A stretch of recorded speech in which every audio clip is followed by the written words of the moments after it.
Bueno, muy buenas tardes. Esta es la primera clase virtual que se va a dar para la Universidad Atlántida Argentina, en la cátedra Clínica Psicológica de Grupo. A partir de esta pandemia que ha irrumpido en el planeta, por lo cual se han interrumpido las clases. En principio esta clase virtual debiera ir para la ciudad de Dolores, pero es probable que se escuche en alguna de las otras sedes. Podrá ser Mar del Plata, podrá ser Mar de Ajó, pero la idea es continuar la línea de lo que fue la primera clase que se dio el 10 de marzo en la ciudad de Dolores, donde iniciamos dentro de la unidad 1 todo lo referente a la idea del campo grupal, producto de las investigaciones de la psicóloga argentina Ana María Fernández, ¿no? Y donde referimos aspectos generales de la historia del grupalismo, a la etimología de la palabra, ¿no? Algunas diferenciaciones básicas, como ser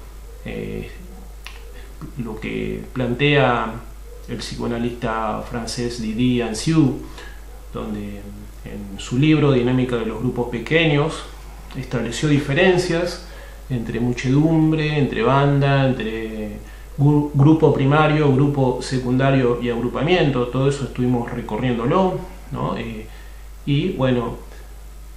Recaímos en un concepto central dentro del grupalismo, o sea, dentro de esta mirada que tomamos de la investigadora Ana Fernández en su momento, cuando plantea el concepto de elucidación crítica, que toma de Castoriadis, donde se hace hincapié en esta idea tan importante, ¿no?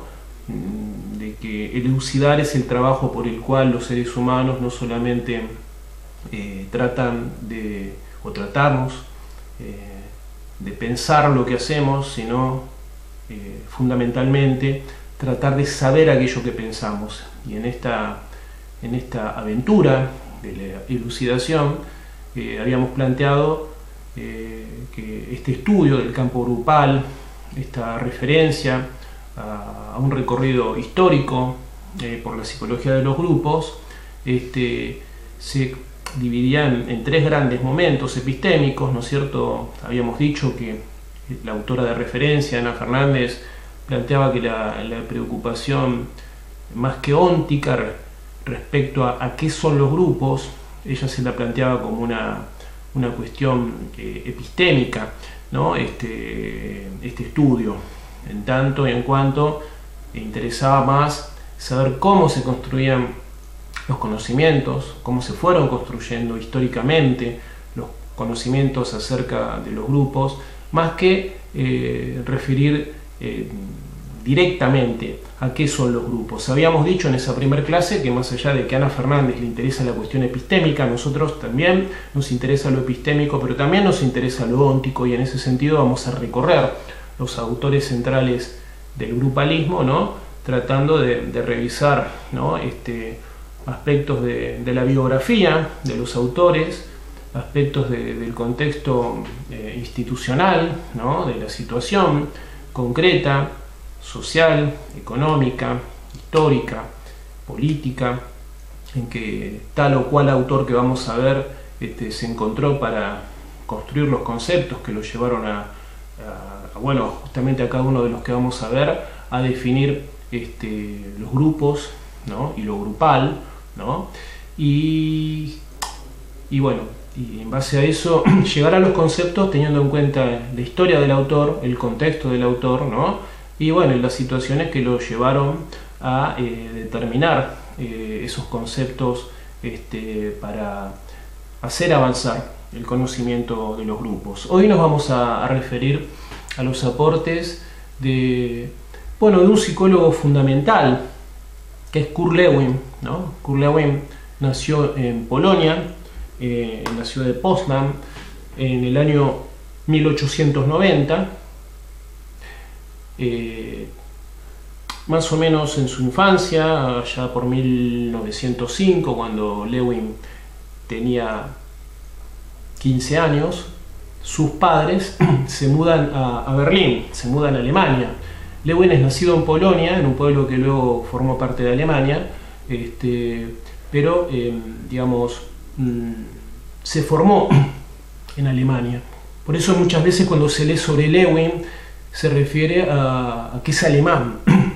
Pero bueno, lo cierto es que Lewin muere en el año 1947 en los Estados Unidos. En sus últimos 14 años de vida los vivió en Estados Unidos. De hecho se terminó nacionalizando estadounidense, ¿no? O sea, él emigra a Estados Unidos en el año 1933, perseguido por los nazis por su condición de judío. Lewin está considerado por los historiadores de la psicología como uno de los 18 autores más importantes, sobre todo por sus trabajos experimentales, ¿no? Por su tendencia permanente a unir la teoría y la práctica. De hecho, se le atribuye una frase que muchos autores dentro del ámbito psi han repetido, como ser que no hay nada más práctico que una buena teoría. Esta es una frase de Lewin que bueno, un poco sintetiza lo que fue su cometido, ¿no? Lo que fue su recorrido. Lewin está considerado el padre de la microsociología, de la psicología social aplicada, donde bueno, contribuyó en gran medida con el concepto de espacio vital y con la teoría del campo al desarrollo, ¿no? de esta psicología social psicológica, ¿no? Que en los primeros tiempos de esta disciplina, digamos, fue cotejando, ¿no? el liderazgo con la llamada psicología social sociológica que llevó adelante George Mead, ¿no es cierto? Pero bueno, Lewin formó parte de la escuela de Berlín, ¿no? Durante su formación en Alemania, formó parte del grupo de psicólogos que llevó adelante la teoría gestáltica, ¿no es cierto? Autores que quien ha estudiado Gestalt conocen, en especial los estudios en el campo de la percepción, ¿no? Donde Wertheimer, Kuller, Kafka fueron autores destacados, pero digamos una cuarta figura central dentro de este gran grupo fue Kurt Lewin. Digamos que cuando se instala en los Estados Unidos es cuando se produce un viraje en su carrera, ¿no? Lewin, como psicólogo gestáltico, en principio estudió la percepción, pasó al estudio de la personalidad, pero cuando se radica en los Estados Unidos da un viraje porque en otro contexto, en otra sociedad, lo que se le encarga, lo que se le encomienda es trabajar con grupos. Y bueno, y la referencia que él tenía era todo lo que conocía de la psicología gestáltica, ¿no es cierto? Entonces, bueno, con todo este intro, hoy otro detalle importante que se me está pasando es que Lewin es un pionero dentro de la psicología social aplicada en lo que son los métodos de investigación, acción participativa que han tenido tanta fuerza, tanta vigencia en los últimos 30, 40 años o más, ¿no? en las diversas universidades, inclusive en universidades argentinas, ¿no es cierto? Lewin provino de una familia de granjeros, comerciantes, judíos, polacos, ¿no? Algunos datos de su biografía: tuvo 2 matrimonios, tuvo 4 hijos, ¿no? Un dato importante dentro de la biografía de Lewin, dentro de la dramática de la vida de Kurt Lewin, es que su madre murió en un campo de concentración, ¿no? Poco antes que muriera Kurt Lewin. Bueno, algunos de sus libros, de sus obras más importantes, es Una teoría dinámica de la personalidad, un libro del año 1935. Otro libro importante es La representación conceptual y la medición de fuerzas psicológicas, que es un texto de 1938. Otro texto importante es Teoría del campo y experimentación en psicología social, que es de 1939, ¿no? Resolución de conflictos sociales, que data ya de 1948, es un libro editado post-mortem. Recordamos que Lewin murió en 1947. Y bueno, acaso uno de los textos más difundidos en algún momento en Argentina es Teoría del campo en ciencias sociales, que es un texto de 1951, ¿no? Bueno, vamos a tratar de entrelazar, ¿no?, la biografía de Lewin con su obra, con sus grandes aportes conceptuales, ¿no? Él ingresa en el año 1909 a estudiar medicina en la Universidad de Friburgo, pero de a poco se va interesando cada vez más por la psicología, ¿no? Y hace un cambio para luego seguir en la Universidad de Berlín, ¿no? De hecho, bueno, cuando se habla de la escuela gestáltica, cuando se habla generalmente de Lewin en otras disciplinas, ¿no?, en materias, por ejemplo, tipo teorías del aprendizaje, tipo psicología social, se refiere, o específicamente cuando se estudia la Gestalt, la historia de la psicología gestáltica, cuando se habla de la escuela de Berlín, ¿no es cierto?, siempre se lo ubica ahí a Lewin. Bueno, él se recibe, o sea, en la Universidad de Berlín. Estudia filosofía con una figura importante como es Ernest Cassirer, ¿no es cierto? En el año 1916, es decir, con 26 años, obtiene su título de psicólogo, ¿no? En el año 1924 fue tutor de Zeigarnik, ¿no? Que bueno, es conocida como una autora pionera en el estudio de la ley de cierre, ¿no?, como esta tendencia a percibir figuras cerradas cuando están inconclusas, pero que esto se lleva más allá del campo de la percepción en la conducta, como la tendencia a cerrar, a terminar aquello que quedó inconcluso, ¿no?, como una ley que abarca no solo la percepción, sino la conducta humana, el pensamiento humano, ¿no?, toda la sensibilidad humana. Es importante que, bueno, se le atribuye a Zeigarnik este trabajo, ¿no?, pero es importante que se sepa que Lewin fue el tutor de Zeigarnik cuando ella presenta esta investigación en la Universidad de Berlín, ¿no es cierto? Digamos que comienza entre 1918, recién decíamos que en el año 16 es cuando obtiene el título de psicólogo, y un par de años después, en 1918, es cuando comienza a trabajar con el Instituto Psicológico de Berlín junto a estos pioneros de la psicología gestáltica como son Kuhler, Wertheimer, Kafka, ¿no es cierto?, que estudiaron la comprensión súbita, en el caso de Kuhler, Wertheimer, el fenómeno Phi, y bueno, la psicología gestáltica, también llamada psicología de la forma, ¿no?,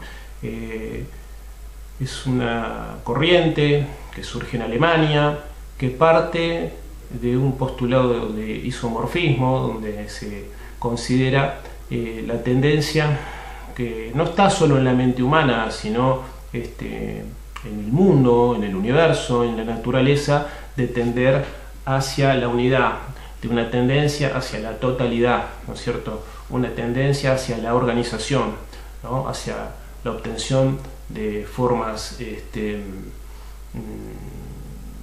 que le dan una totalidad a elementos fragmentados, ¿no es cierto? Esta tendencia, que llevado a un plano astral, podríamos decir, la tendencia a que del caos o del desorden se pase al cosmos, ¿no?, a un orden cósmico, que podríamos tomar casi metafóricamente, es algo que, bueno, los psicólogos gestálticos estudiaron en detalle, ¿no es cierto? Bueno, justamente una característica de la psicología gestáltica es la tendencia a estudiar la realidad según estructuras, según totalidades, más que según elementos sueltos, elementos separados, ¿no? Y dentro de la corriente gestáltica, digamos, Lewin desarrolla la llamada teoría del campo psicológico. Fue muy interesante esto porque fue un intento serio, profundo, riguroso, de intentar matematizar desde el modelo de las ciencias físicas, ¿no?, de las ciencias exactas, la conducta humana, ¿no?, tratar de estudiar el comportamiento humano desde estos parámetros, ¿no es cierto? Y acá, bueno, como Lewin consideraba que toda conducta, toda acción individual es producto de una interacción entre un organismo que procura satisfacer sus necesidades, ¿no?, y un medio ambiente que puede ser satisfactor de esas mismas necesidades. De esa interacción surge un campo dinámico de fuerzas, ¿no?, donde esas fuerzas están de alguna manera representadas por las necesidades, ¿no es cierto?, de un sujeto. Estudiaba, si bien los gestálticos hicieron experimentos con animales, ¿no?, algunos conocerán las investigaciones que hizo Kuller con monos, ¿no?, donde descubre esta cuestión de una comprensión súbita que por ahí no estaba en gallinas, ¿no es cierto? Pero bueno, la tendencia era tratar de entender la mente humana. Los psicólogos gestálticos consideraban esta posibilidad humana de organizar la realidad, de organizar los estímulos, a diferencia de las corrientes conductistas, que consideraban que más que nada primaba el estudio de la conducta sobre la base de la respuesta a estímulos ambientales. Los psicólogos gestálticos de alguna manera también son precursores de lo que después, a partir de los años 60, desarrolló la psicología cognitiva, ¿no es cierto? Pero bueno, es importante ver que unos 40 años antes los psicólogos gestálticos planteaban cuestiones similares a toda esta idea de procesar la información, ¿no?, de ordenar la información que se recibe del medio ambiente, ¿no es cierto? Lewin hablaba de fuerzas en equilibrio, esas fuerzas en tanto reciben satisfacción del medio ambiente, se daría un equilibrio, pero bueno, ocurre algo cuando no se produce esa satisfacción, ¿no es cierto? Cuando un sujeto entra en una tensión, ¿no es cierto? Y el comportamiento resultante, cuando se produce una tensión, cuando hay una insatisfacción, es tratar de desarrollar conductas que procuren la satisfacción de esa necesidad que de pronto se dejó de satisfacer. Puede ser una necesidad alimentaria, puede ser una necesidad de orden emocional, de orden psíquico, ¿no?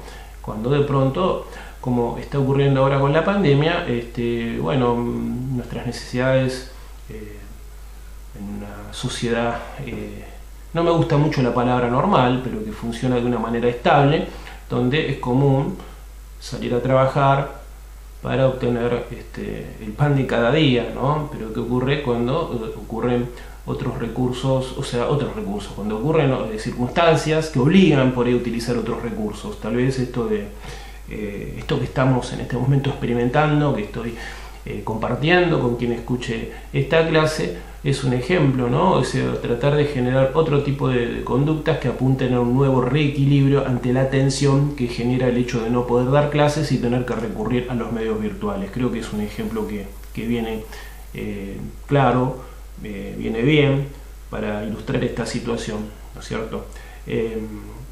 Cuando se rompe ese equilibrio, se buscan nuevas regulaciones que intentarán restablecerlo. En definitiva, Lewin hablaba de la importancia de conceptos como fuerza, ¿no?, campo de fuerzas, que están marcados por estas necesidades que decíamos. Hablaba la importancia de la noción de necesidad, de identificar esa necesidad que necesita satisfacerse en conexión con el medio ambiente, con el medio externo, ¿no es cierto? Y la importancia de la atención como movilizador de una conducta que, bueno, para Lewin tendría una finalidad, tendría una direccionalidad, ¿no? Bueno, dentro de la teoría del campo, en este intento de matematizar que decíamos que buscaba Lewin para estudiar, para diferenciar el llamado espacio vital. Todos tenemos un espacio vital que está marcado por el lugar donde vivimos, pero también por nuestras necesidades, por nuestros intereses, ¿no es cierto? Por todo aquello que nos mueve, ¿no? Que podríamos poner como ejemplo necesidades de orden más biológico, ¿no?, necesidades de orden más afectivo, necesidades de orden social, ¿no es cierto?, que van componiendo, ¿no?, a medida que estudiamos la historia de cada persona, un espacio vital particular, ¿no es cierto? Pero bueno, en síntesis, lo que queríamos puntualizar es como que la conducta se podría estudiar en términos de analizar las metas vinculadas a necesidades o a deseos, que en Lewin no están planteados como desde la perspectiva analítica, ¿no es cierto? Acá se pone el énfasis en la necesidad vinculada a aspectos de supervivencia más directa y menos directa, ¿no es cierto? Esas metas que mueven la conducta, que nos mueven a hacer cosas, le daba una valencia positiva a la hora de intentar matematizar los comportamientos. Y a lo que él llamaba barreras, ¿no?, o que están vinculadas a los miedos, ¿no?, le daba una valencia negativa. O sea, como que todo aquello que digamos, restaría al campo de fuerzas serían las barreras a los miedos. Todo aquello que sumaría al campo de fuerzas que estaba pensando Lewin estaba más vinculado a las metas, necesidades o deseos.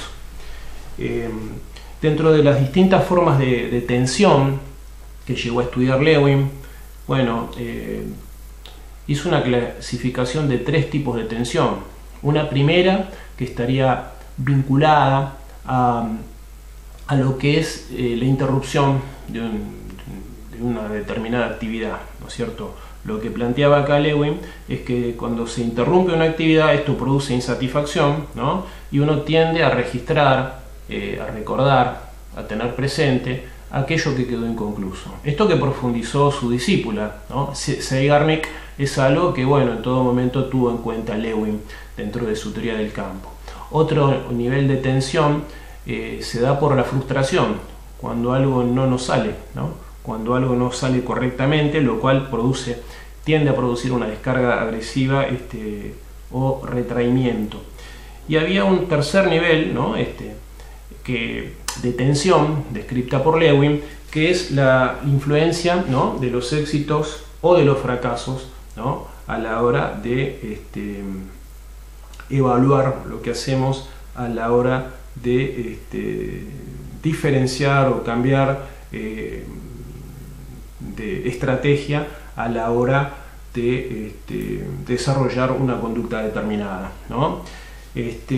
Bueno, Lewin, en el año 1930, nosotros estábamos hablando de todos los trabajos que fue haciendo durante la década del 20 en Alemania, ¿no es cierto? Pero en el año 30, en 1930, viaja a Estados Unidos, empieza a recibir influencia de la psicología social instrumental, ¿no? En el año 32 es profesor itinerante en la Universidad de Stanford, ¿no es cierto?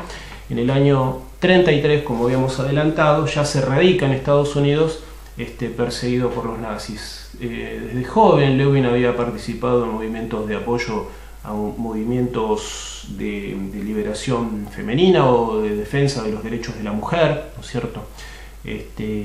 Y era un gran defensor de la democracia.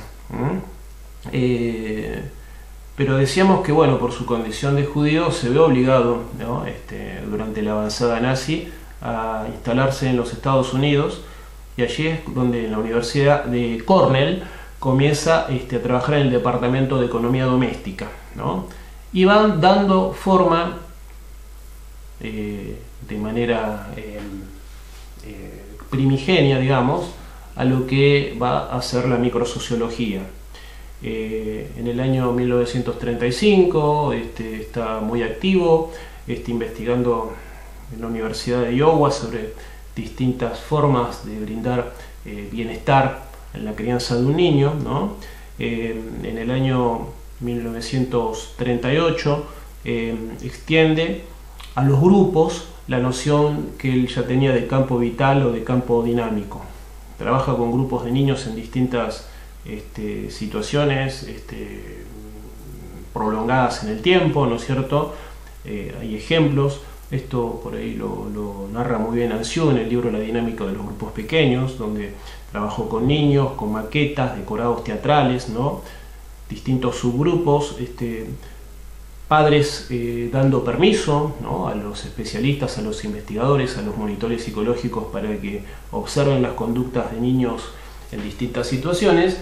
Y acá surgen los célebres experimentos de Lewin acerca de la autocracia y la democracia, ¿no? Como climas autocráticos, climas más autoritarios versus climas más democráticos que generaban en espacios de acción, ¿no?, en espacios de acción compartida, ¿no? Ahí partía de esta base de que la frustración produce agresividad, ¿no?, pero depende todo el desarrollo final de las conductas de las variables particulares de los climas que se van generando, ¿no?, por lo que manejarían los distintos coordinadores o monitores, ¿no?, o conductores de la actividad grupal que estaba investigando Lewin, ¿no? Esto que vamos a anunciar ahora es algo que también lo retomó acá en Argentina Enrique Pillón Rivière. Pillón Rivière había sido un lector de las obras, un lector profundo de las obras de Lewin, aún siendo Pillón Rivière un psicoanalista importante, ¿no es cierto? Y bueno, Lewin es quien formula una investigación importante acerca de tres tipos de liderazgo, ¿no? El liderazgo autoritario, el liderazgo democrático y el liderazgo laissez-faire, ¿no? Los distintos climas sociales para producir distinta animosidad en actividades, ¿no?, diversas. Lo que plantea es que cuando había una coordinación, una dirección de corte más bien autoritario, hay un nivel de agresividad mayor, una tendencia a la sumisión, a la obediencia pasiva, ¿no?, y a un nivel de producción bastante bajo, ¿no? En tanto el estrés, la sumisión, el malestar no facilitaba las condiciones para desarrollar actividades, digamos, de la mejor manera. El tipo de liderazgo democrático, ¿no?, es aquel donde se facilitó mayormente la posibilidad de trabajar en equipo en un clima de compañerismo y donde la descarga de agresividad está, pero es gradual, y es donde se registró mayor nivel de producción, ¿no es cierto? Y un tercer tipo de liderazgo es el liderazgo laissez-faire, donde todo vale, donde no hay reglas, y acá se vio que lejos de que se llegara a una situación presuntamente ideal, es donde también aumentó el nivel de agresividad, ¿no?, donde no hubo un buen nivel de producción de trabajo, digamos, y donde prevalecía la total desorganización, ¿no es cierto? Bueno, estas investigaciones de Lewin lo van llevando a hablar de una dinámica de grupos, ¿no? Pasa insisto, de su trabajo en Alemania con la percepción y la personalidad, psicología gestáltica, teoría del campo, noción de espacio vital, todo esto lo va trasladando al laboratorio social en Estados Unidos, creando la microsociología y estudiando en detalle las conductas de las personas en los grupos. Cuando se habla de coordinador de grupos, se habla de grupos artificiales, ¿no? Hay un grupo artificial, o sea, a diferencia de un grupo natural. Un grupo artificial es donde hay coordinador hay dispositivo grupal. Esto es un aporte que surge de estas investigaciones que lleva adelante Lewin, ¿no? Digamos que él va a considerar este lema gestáltico de que el todo es más que la suma de las partes que componen, ¿no?, tanto un campo perceptivo como una conjunción de personas que se reúnen, ¿no? Y como que el efecto, hay un plus que se diferencia de la suma de las partes, de los componentes, de las características individuales de todos los miembros del grupo. Entonces, bueno, esta idea gestáltica que Ana María Fernández va a tomar, como decíamos en la primera clase, como parte del primer momento epistémico, ¿no?, es algo que, bueno, tiene una importancia que no se lo puede dejar de dar en una universidad, porque digamos que aquí Lewin considera todos dentro de ese campo de fuerzas que él analizaba primero en el campo individual, acá lo analiza en el campo de la interacción, donde hay subgrupos, donde hay canales de comunicación, donde también hay barreras, donde hay un cruce de necesidades, y de todo este análisis individual de las motivaciones de los componentes de un agrupamiento surge el estudio de las fuerzas de cohesión que llevan a pensar en términos de un grupo, cuando hay un grupo, ¿no es cierto? se hace una extrapolación del laboratorio gradualmente hacia otro tipo de grupos más reales, en el taller, en la escuela, en el barrio, ¿no es cierto? Y bueno, Lewin es importante acá que define a un grupo como una realidad sui generis, ¿no? Irreductible a los individuos que lo componen, ¿no? Y más allá de sus temperamentos u objetivos. Define a un grupo como un sistema de interdependencia entre los miembros de ese grupo, ¿no? Es un conjunto de individuos con un mismo nivel de interdependencia. Esto es importante tenerlo presente, ¿no? Los elementos de ese campo, de ese grupo, abarcan finalidades, abarcan normas, abarcan la percepción del medio, la división de roles, los estatus que se dan dentro de esa división de roles. Lewin en el año 1940, 7 años antes de morir, adquiere ciudadanía norteamericana. En el año 42 es nombrado presidente de la Sociedad para el Estudio Psicológico de Temas Sociales, ¿no? Y acá hay otra cuestión importante. Hace estudios sobre alimentación, cambio de hábitos alimentarios. En plena Segunda Guerra Mundial se discutía la posibilidad de que se implemente lo que acá en Argentina llamamos vísceras, ¿no? Lo que son, cuando comemos un asado, lo que son los llamados chinchulines, ¿no es cierto? Que esto, bueno, no es algo común en todos los países. Durante la Segunda Guerra Mundial, círculos de amas de casa, trabajando en conjunto con la universidad en que estaba Lewin, se planteaba esta posibilidad de modificar hábitos alimentarios. Y bueno, acá Lewin hace un estudio bastante importante, ¿no? Que tiene relación con los mecanismos de cambio social y de resistencia al cambio, ¿no? Llevar a que un grupo en una situación de crisis modifique actitudes. Y acá es donde, bueno, se intentó implementar esta nueva costumbre en adquirir otra forma de alimentación. Y bueno, se dieron toda una serie de variantes, donde por ahí una ama de casa explicaba, ¿no?, sobre las conveniencias de estas nuevas formas de alimentación, ¿no es cierto?, compartiendo recetas a partir de una charla dada por esta ama de casa. Bueno, hubo un 3% de efectividad producto de esta metodología. Hubo una segunda donde primero se daba una charla, una ama de casa, donde hubo charlas dadas por expertos, pero luego se trabajaba en pequeños grupos, se discutía en pequeños grupos sobre las conveniencias o no de este tipo de costumbre nueva, y acá se encontró un 32% de efectividad, de lo cual Lewin saca la conclusión que trabajando en grupo se daba un mayor nivel de compromiso con ciertas decisiones, ¿no?, que cuando se trabaja en forma individual. Dentro de todo este proceso de cambio, Lewin distinguió 3 grandes momentos. Un primer momento de descristalización, que es donde es necesario romper con una costumbre instalada, ¿no? Un segundo momento donde él plantea la necesidad de producir una crisis, ¿no es cierto?, y modificar esa costumbre, ¿no?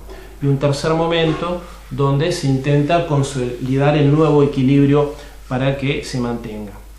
Esto es importante también para vincularlo tal vez con lo que nos está ocurriendo hoy, ¿no?, producto de la pandemia que padece el mundo, donde es probable que las cosas no vuelvan a ser como antes, es probable que haya un antes y un después. No sé si esto estará ligado al uso de la tecnología, al uso de las clases virtuales, pero es probable que tenga que ver con nuevas formas de interacción, dado que no se ha dado anteriormente estas situaciones de aislamiento, de cuarentena en simultáneo en todo el planeta ante un virus, como en este caso sería el coronavirus. Pero bueno, es algo que el tiempo nos dirá para dónde rumbea todo esto, ¿no? Digamos que Lewin, siguiendo con su biografía, deja la Universidad de Iowa y se instala en el año 1944 en el Instituto Tecnológico de Massachusetts, ¿no? Emplea el concepto de dinámica de grupos por primera vez en un artículo donde se le da un estatuto homólogo al de la física, dentro de la física y el estudio de la estática, ¿no? Teniendo en cuenta siempre esta idea de la correlación de fuerzas, ¿no es cierto?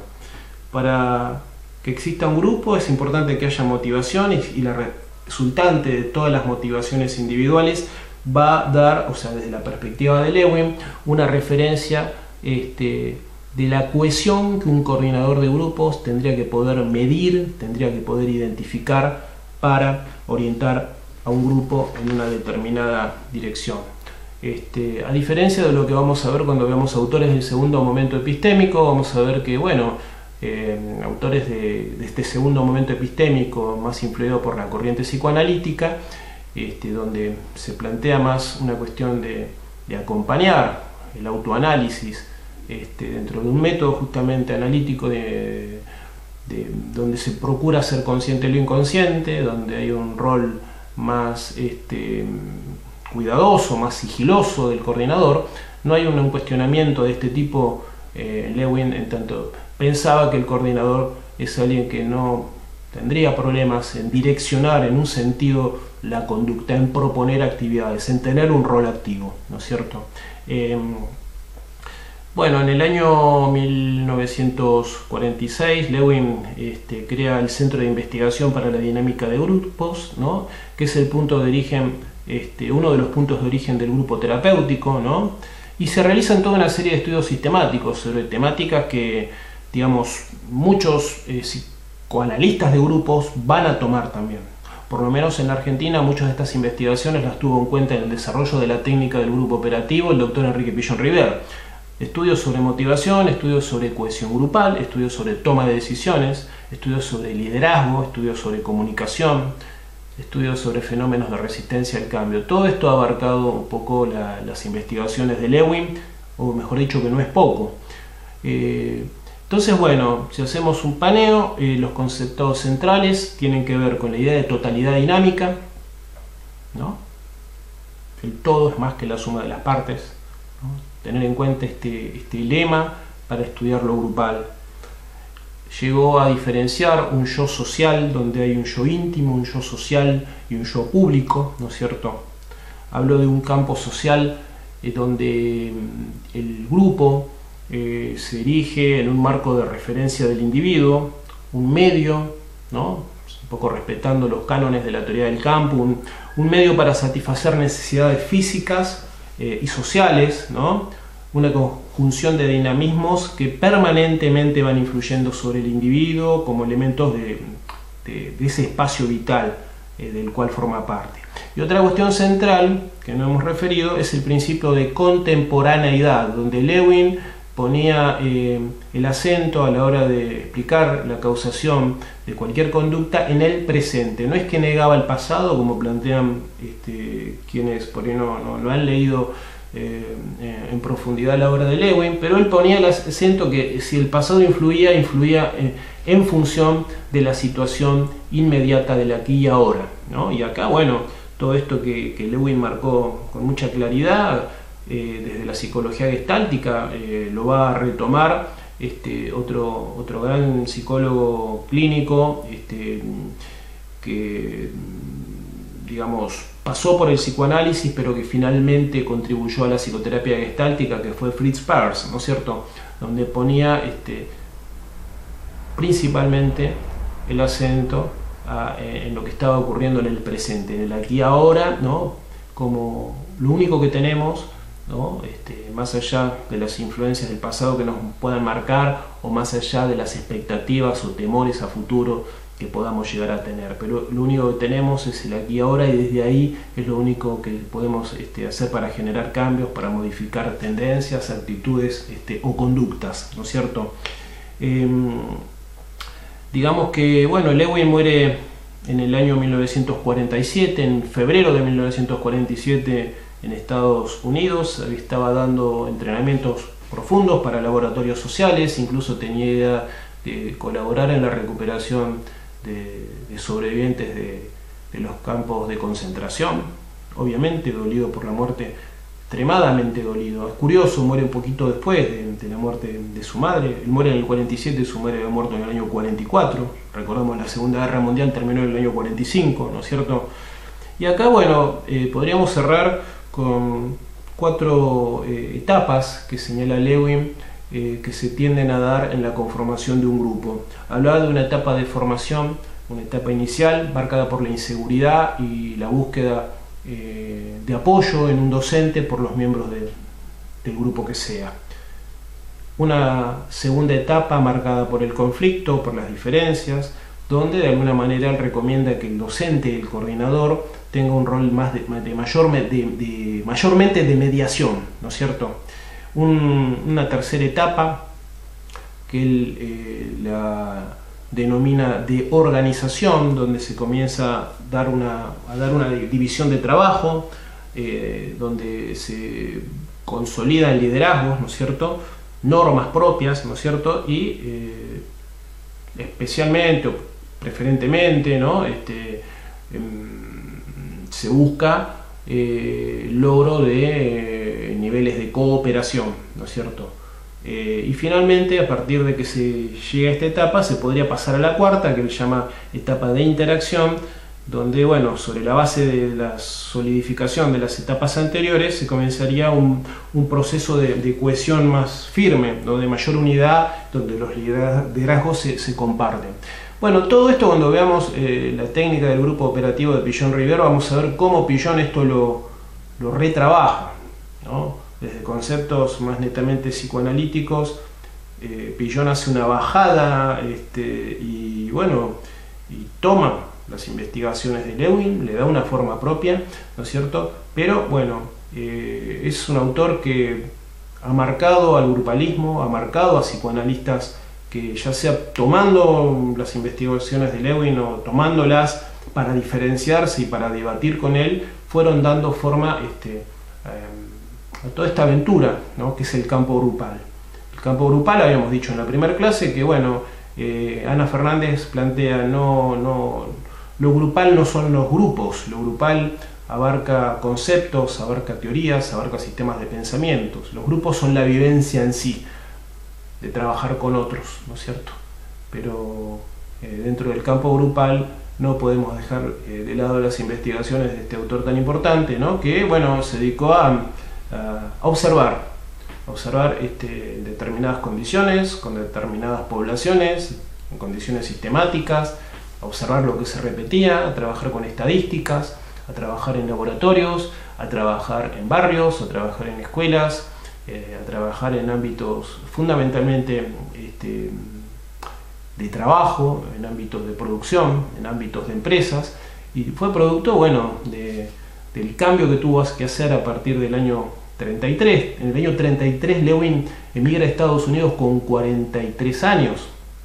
Recordamos que nació en 1890, no es fácil para una persona pasada la mitad de su vida, o partiendo de la base que alguien de más de 40 años podría estar pasando la mitad de la vida. Hay que ver cómo se veía eso hace 80 años, ¿no es cierto? Pero no fue para nada fácil seguramente lo que le ocurrió a Lewin, pero sin embargo, en ese viraje de trabajar más desde lo que es la ciencia básica y la ciencia aplicada, en los estudios de la percepción y la personalidad en Alemania, en la escuela de Berlín, en la escuela gestáltica, pasa a un contexto donde lo que se le pide es volcar todo eso que él conocía hacia lo que son los grupos, hacia lo que es la producción, a lo que es la actividad industrial, ¿no?, a lo que es favorecer, digamos, sí, una psicología industrial, una psicología empresarial, ¿no? Un contexto ajeno a lo que manejaba Lewin, pero donde creo que hay que valorar su ductilidad, hay que valorar su creatividad, ¿no? Y hay que valorar, creo que ante todo, sus mecanismos de romper con la resistencia al cambio, ¿no? Esta flexibilidad que tuvo Lewin, que le permitió quedar en la historia, ¿no?, como un autor fundamental. Así que bueno, esto en principio sería esta primera clase referido a los aportes de Kurt Lewin. Bueno, voy a borrar esto, a parar esto, mejor dicho.